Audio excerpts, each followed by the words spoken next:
Erta tug'ilish albatta kech gapirishga sabab bo'lishi mumkin. Bolalarning xulq-atvorini yaxshilash, har xil aqlni rivojlantiruvchi o'yinlar o'ynash, ya'ni ota-ona birga.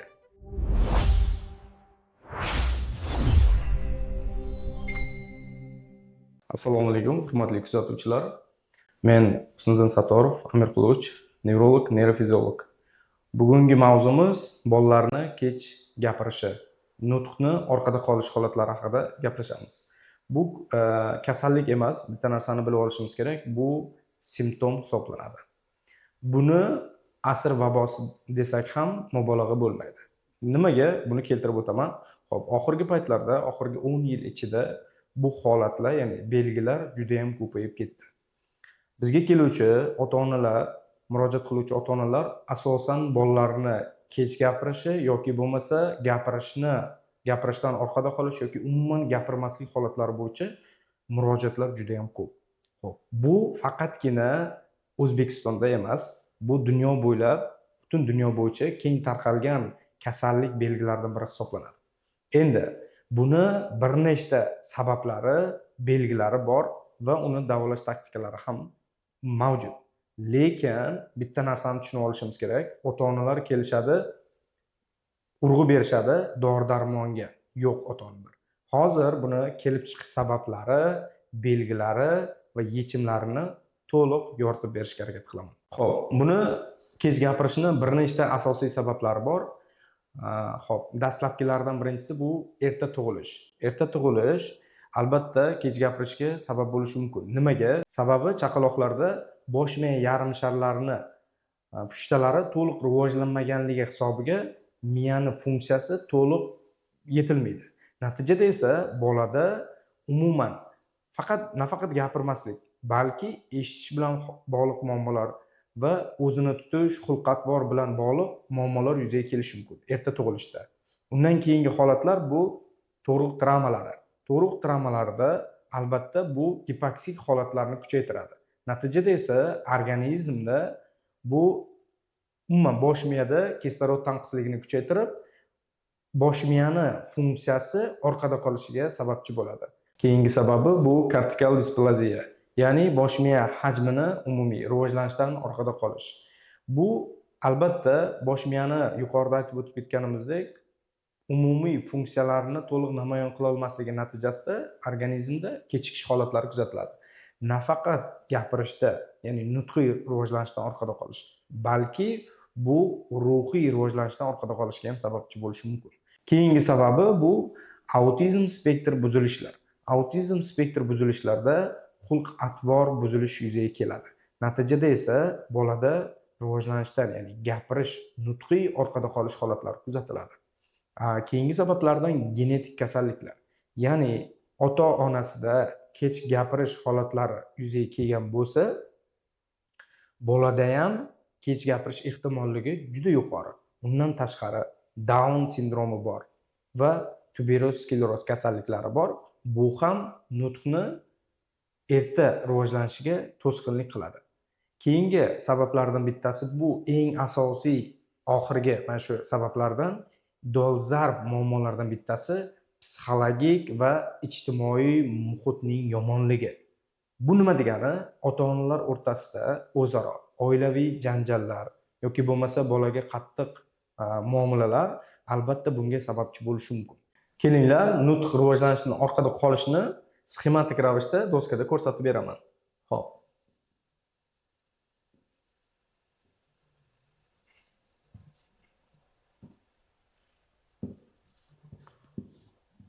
Xo'p, bu bosh miyada oladigan bo'lsak, bosh miyada ikkita markaz bor.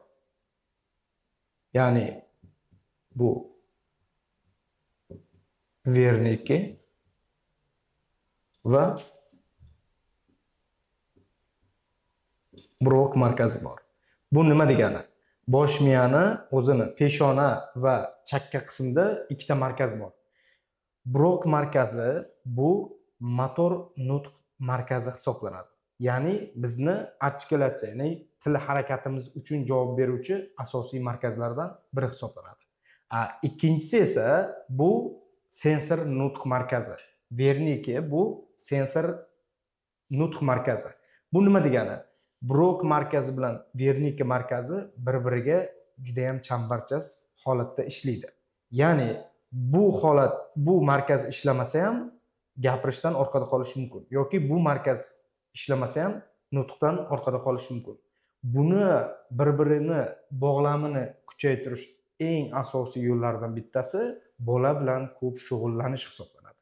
Nimaga? Sababi motorika bu harakat degani. Motorik markaz. Ya'ni bizni faqatgina tilimiz emas, umumiy aqliy holatni mana shu qo'l oyoqlardagi harakatlar ham buni stimulyatsiya qiladi, ya'ni ta'sirlantiradi bu markazni.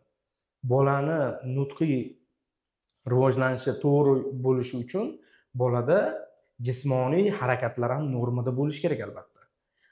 Endi u ko'rib yoki eshitib tushunishi uchun informatsiyalarni bu markaz ishlash kerak bo'ladi, ya'ni Wernicke markazi.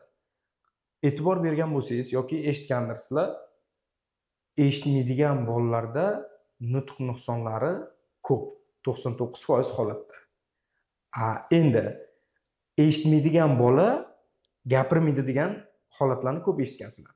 Albatta, buni sababi mana shu markazni bir-biriga bog'lamligi yo'qligi hisobiga, ya'ni eshitib bola tushunmagandan keyin bu yoqda harakat markaziga stimulyatsiya bermaydi, ya'ni impuls bormaydi. Natijada esa bolada nutqiy rivojlanishdan orqada qolish kuzatiladi. Eng asosiy bu yechimlardan bittasi bu ota-onani ko'p bolalar bilan shug'ullanishi, ya'ni muloqot qilishi. Oldingilar bekorga aytishmagan, allalar aytishgan, masalan, yoki bo'lmasa ota-ona ko'p bola bilan muloqot qilishgan, so'zlashgan.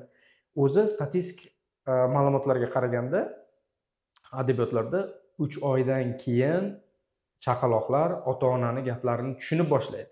Ya'ni o'ziga passiv lug'at yig'ib boshlaydi. Keyin bu markazga o'sha zaxira yo'nalib boshlaydi. Ya'ni tilga harakat qiladi.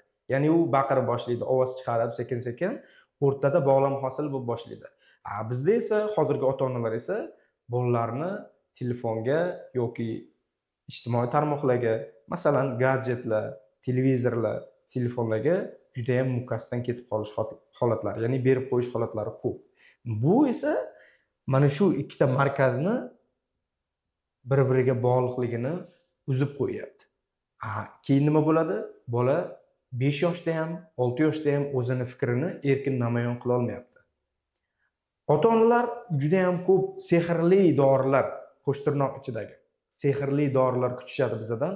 Yo'q, hurmatli ota-onalar. Bosh miyani oziqlantiruvchi dorilar bor. Ya'ni nootroplar, neyroprotektor dorilar, vitamin B guruhlari, omega preparatlari bosh miyani umumiy oziqlantiradi, lekin e'tibor bering, bolangizni gapirtirib qo'yadigan dori yo'q. Faqatgina bosh miyani oziqlantirib, u bilan ko'proq muloqot shug'ullanish. Tushunarli? Hurmatli ota-onalar, buni yechimlarini bir nechtasini sanab beraman. Shularga amal qilib, bolalarni albatta nutqiy rivojlanishdan orqada qolinishiga yechim berish mumkin. Bolalarni nutq rivojlanishdan orqada qolishni bir nechta yechimlari mavjud. Bularni keltirib o'tamiz. Birinchisi bu logopedik yondashuv. Logopedik yondashuv bunda artikulatsiya mashqlari, ya'ni tilni massaj va mashqlar qilish yordamida tilni muskullarini harakatini kuchaytirish. Bu esa ya'ni gapirish holatini tezlashtiradi, jarayonni. Keyingisi apoterapiya, bu bolalarning xulq-atvorini yaxshilash. Buni bir nechta yo'llari bor. Agarda zarur bo'ladigan bo'lsa, Telegram kanalimizda mavjud. Xo'p, keyingisi bu neyropsixologik o'yinlar, kognitiv faoliyatni yaxshilovchi, har xil aqlni rivojlantiruvchi o'yinlar o'ynash, ya'ni ota-ona birga. Va dori-darmonlar bilan yondashuv. Dori-darmonlar bilan yondashuv, yuqorida aytib o'tib ketganimizdek, bu bosh miyani faqatgina oziqlantiradi va bolani gapirtirib qo'ymaydi dori-darmonlar. E'tibor beramiz. Qaysi guruhga dorilar? Bu nootroplar, keyingisi neyroprotektorlar, oxirgisi esa bu B guruh vitamin dorilari. Bular bosh miyani o'tkazuvchanligini yaxshilab, assosiativ nerv tollarini kuchaytiradi Natijada esa bolalar oziqlanib, eshitish va gapirish holati kuchayishi natijasida bolaning nutqi rivojlanishi tezlashadi. Nootroplar Yevropa standartlarida tavsiya qilinmagan, lekin bizni MDH mamlakatlarida nootroplar juda ham keng foydalaniladi. Shaxsiy tajribamdan kelib chiqib, nootroplar bu har doim bolalarga beriladigan dorilar emas. Shunga e'tiborliroq bo'ling. Xo'p, undan tashqari eng yaxshi samarali usullardan bittasi bu ko'proq muloqot qilish. Hurmatli ota-onalar, bolalaringizga vaqt ajrating. Albatta, telefon, gadjet, YouTube'lar, qanaqadir shorts videolar yoki bo'lmasa televizorlarni ma'lum muddat emas, 5-6 yoshgacha butunlay cheklashni tavsiya qilaman. Hurmatli ota-onalar, kanalimizga obuna bo'lib qo'yishni unutmang. Kommentariyalarda qanaqadir kasalliklar yoki bo'lmasa qaysidir kasalliklar qiziq bo'lsa, kommentariyalarda yozib qoldiring. Bizni kuzatishda davom eting.